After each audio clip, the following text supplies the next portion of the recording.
Yo, what up fam, and welcome to my bits, a channel that will update you on cryptocurrency earnings and cryptocurrency news. Today is the 13th. Brings me pleasure to be with you guys here to share the news. And with that said, let's get into the markets. We have a market cap of 115 billion and it's really rising quick this year. The markets have been stable except for one move that was out of nowhere from an ICO, and these ICOs seem to be helping Ethereum's price stay really stable because these ICOs are meant to be built on top of Ethereum, because that's how the code was designed. So Bitcoin is at 27.41, Ethereum is at 3.94, Ripple is at 26 cents, Ethereum Classic is at 20.95, NEM is at 21 cents, Litecoin is at 31.42, IOTA, which is the new one that came in as an ICO raising money, came out of nowhere, is at 58 cents, Dash is at 186, Stratus is at $10, and BitShares is at 36 cents. I would read the rest of the top 20, but if you guys want, you can go check it out on coinmarketcap.com or coincap.io and take a look for yourself and see what's going on and stay informed with the markets. Alright, so I read a few stories today, and the first one that I read was about Bancor, which is another ICO that raised a whole bunch of money in a little amount of time. And it says here, Bancor raises 144 million in less than 3 hours. And all these ICOs are coming out built on Ethereum with promises of gains. So that's why people are jumping into it. People are seeing the cryptocurrency space as a means to make money fast. So yeah, these ICOs are like one of those ways. I got like 4 more stories for you guys, and one that's very important is about the Flippening. ETH doing so strong. Charlie Shrem, the CEO of Jax, wrote, ETH is rising because new users want to get rich quick with ICOs. They don't care about the ETH price and they aren't holding. All the supply gets locked up by the ICO in the contract. They won't sell because the price is rising. Demand grows, supply is reduced. Also says here, I do admit I didn't see the Ethereum bubble coming. But then again, I wrongly assumed that no startup would need or ever dare to ask 50 million in funding, and I also wrongly assumed that people would use common sense and that leading developers would speak out against this sort of practice. Quite the opposite, it seems. Ethereum's sole use case at the moment is ICOs and token creation. So yeah, I mean, nobody has actually come out with a smart contract that has been used. At least I don't know of any. So if you guys know of any, please let me know in the comments down below. Any smart contracts that you've heard of that are being used with Ethereum, please let me know what that's like.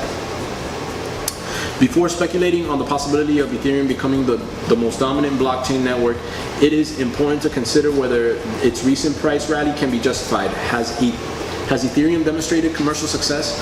Are actual users utilizing Ethereum to access decentralized applications, or is it a completely speculative investment and not so smart money flowing into the market? These are all good questions. Objectively, Ethereum's recent price rally has been most speculative. The mass majority of investors in South Korea, the largest Ethereum exchange market, do not have sufficient knowledge of the purpose, structure, technical intricacies, and philosophy of the Ethereum network. Most investors can't seem to differentiate Ethereum from Bitcoin when the two blockchain networks fundamentally oppose each other in many ways. So yeah, that's what I'm saying. Like, I haven't seen what Ethereum does. Ethereum, to the normal person, could just be the same thing as Bitcoin, and then when it's like that, then you just gotta compare them both to Dash, and Dash is taking them out just because of the fees. The development of both Bitcoin and Ethereum have far-reaching implications for our future world. Respectively, Bitcoin and Ethereum represents the future of money and the future of the internet. and we have yet still to see that. So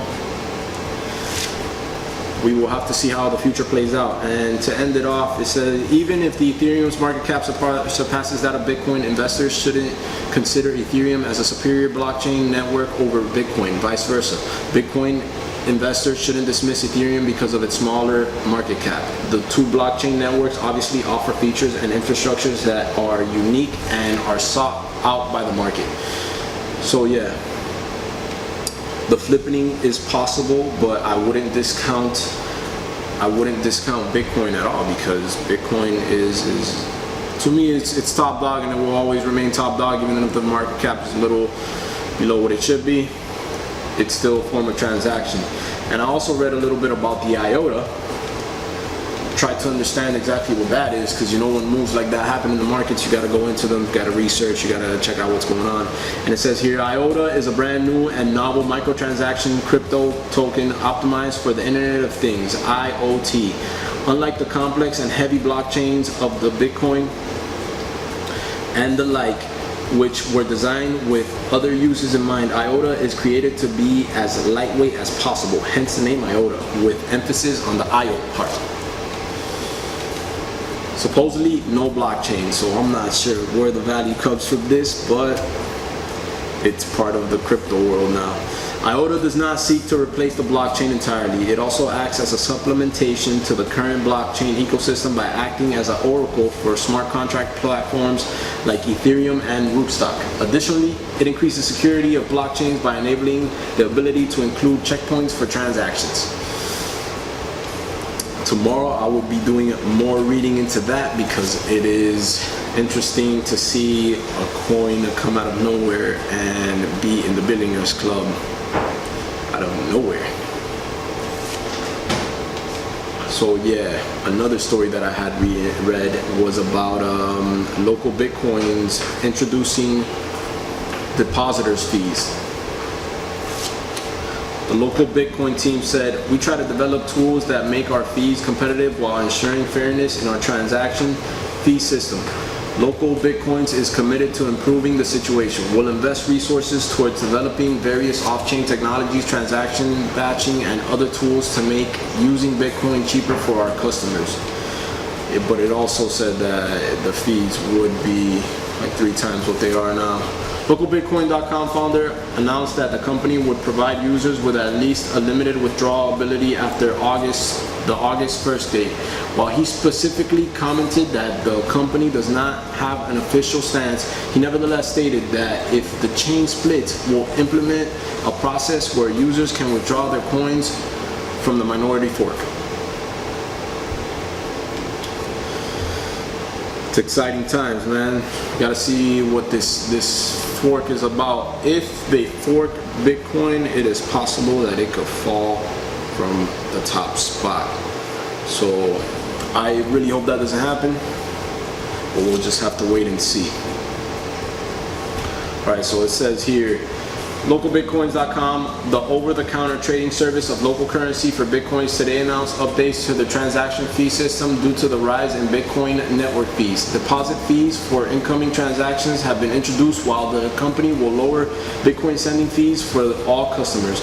The new fee system will be put into place effect around June 19th to the 21st. So yeah, there's gonna be fees for depositing into LocalBitcoins, and I already thought LocalBitcoins was a little expensive, I'm not gonna lie. The only time I bought Bitcoin with cash was with Wall of Coins. And then I read one last story to wrap this up so I don't make it too long. It's about Mr. Wozniak. And it reads, Apple co-founder Steve Wozniak bought Bitcoin at $700. He's way up now. It said that Steve Wozniak said, I remember getting interested in Bitcoin some time ago. It was $70 for a Bitcoin. Man, I went online and you had to have a special bank account at a certain bank, and I couldn't buy any Bitcoin, so I gave up. Eventually I got some of them at the $700 stage, and then it went to $350. Oh my gosh, I didn't invest, I did it so I could play with Bitcoin. how do you buy things, and how could you sell things? So yeah, there's been people that have been playing around with Bitcoin for a while, and only up till now is when people have decided that it's going to be used as a means of storing value. So yeah, you just gotta look into these things. That's gonna wrap it up for this video, guys. If you liked anything on it, please give me a thumbs up. Consider subscribing, giving out free Dash for you guys every day in the comments. Follow my YouTube, follow my Steam It, and be the first to comment. Turn on the post notifications, and you can win some free Dash, giving out every day. So yeah, guys, I appreciate the view.